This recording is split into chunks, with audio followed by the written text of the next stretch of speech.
Assalamualaikum warahmatullahi wabarakatuh. Pada kali ini saya Riki Satria akan mempresentasikan salah satu isi bab dari buku Russell yang di strategi marketing yang berjudul Analisis dan Positioning Kompetitif. Nah,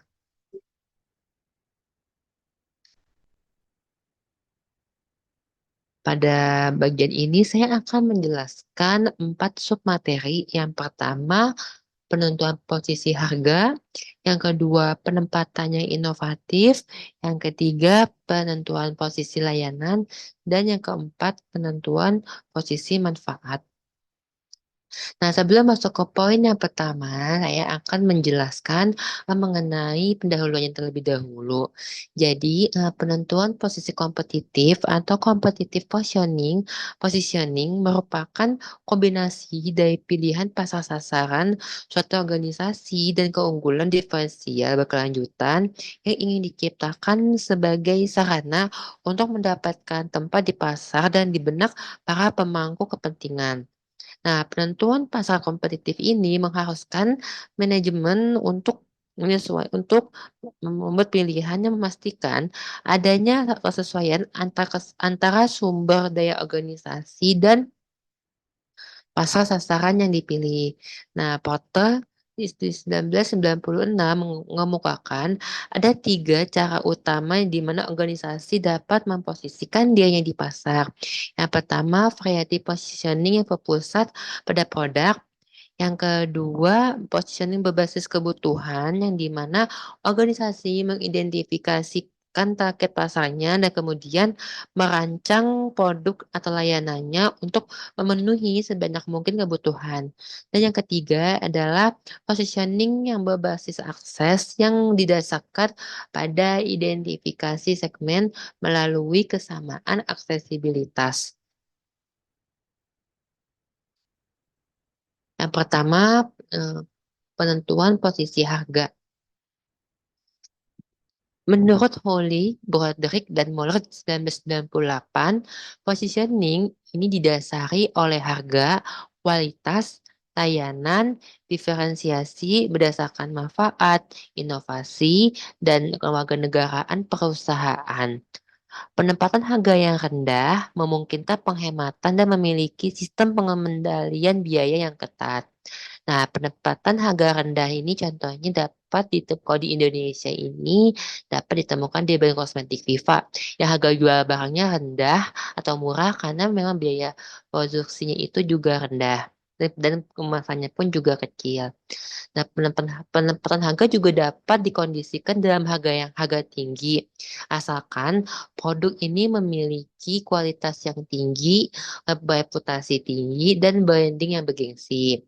Nah, penempatan harga tinggi ini contohnya dapat dilihat di produk merek gadget Apple, karena merek gadget tersebut berhasil mengedepankan kesan eksklusif pada setiap serinya. Yang kedua, penentuan yang inovatif. Jeffrey Baumgartner mengemukakan inovasi adalah proses pengimplementasian pikiran-pikiran kreatif yang menguntungkan.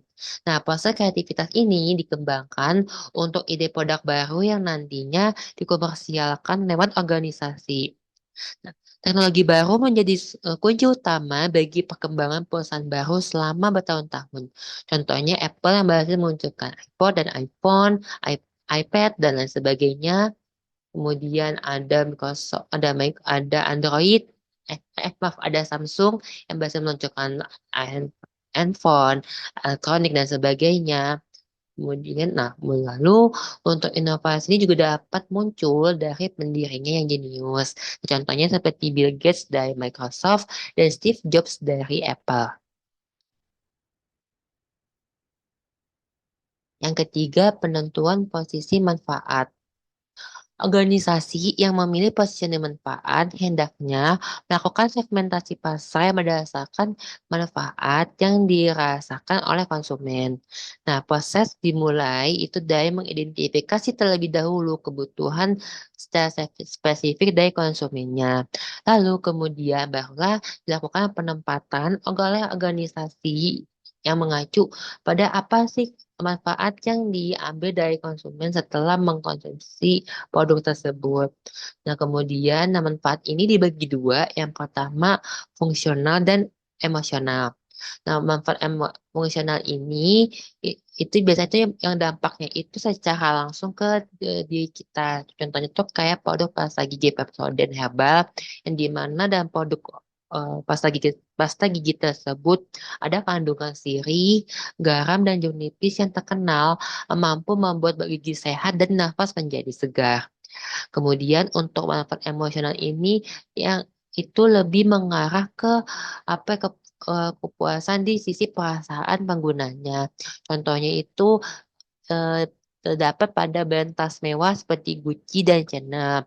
Nah, ini disebabkan kemewahan desain dan bahan dari tas tersebut membuat penggunanya ini merasa percaya diri dan status sosialnya juga ikut meningkat.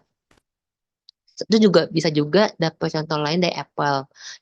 Dari Apple ini desainnya yang desainnya mewah, fitur-fiturnya yang canggih, kemudian juga dari segi apa ya dari segi teknologinya yang memang canggih itu membuat Apple ini ya eksklusif. Dan yang keempat, penentuan kewarganegaraan perusahaan.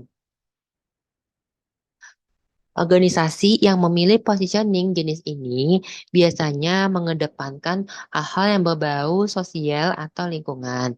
Nah, kemudian perusahaan yang mengedepankan positioning jenis ini bisa menggunakan pendekatan triple bottom line yang mencakup kinerja lingkungan, keuangan, dan lingkungan sosial sebagai salah satu indikator alat ukur diri. Kemudian, kemudian contoh dari perusahaan yang menggunakan positioning ini salah satunya adalah PT Astra International. Nah, jadi selain mencari keuntungan, PT Astra ini juga mempunyai CSR yang di mana tujuannya ini mewujudkan Astra Brand Company dan Astra Financial Company. Nah, ini lewat dan programnya itu dibagi dalam empat aspek. Yang pertama, Astra Sehat untuk bidang kesehatan. Yang kedua, Astra Cerdas untuk bidang pendidikan. Di bagian kewirausahaannya itu ada Astra Kreatif dan Astra Hijau untuk aspek lingkungan. Kesimpulannya, bab ini menyoroti pentingnya posisi kompetitif organisasi. Melalui positioning ini biasanya dibahas sebagai konsep produk yang menyoroti titik-titik keseimbangan dan perbedaan. Lalu kemudian positioning yang kompetitif ini mengharuskan organisasi secara keseluruhan untuk memposisikan dirinya di antara para pesaing. Bab ini juga menyoroti berbagai cara yang dapat dilakukan organisasi untuk memposisikan dirinya. Hal ini mencakup positioning harga, positioning inovasi, positioning layanan, positioning manfaat, dan positioning kewarganegaraan. Nah, kayaknya organisasi tersebut kemudian akan dikenal karena tempatnya di pasar atau lebih gampang ini dapat menguasai pasar. Ya, ini sekian dari saya. Terima kasih. Kalau lebihnya mohon dimaafkan. Wassalamualaikum warahmatullahi wabarakatuh.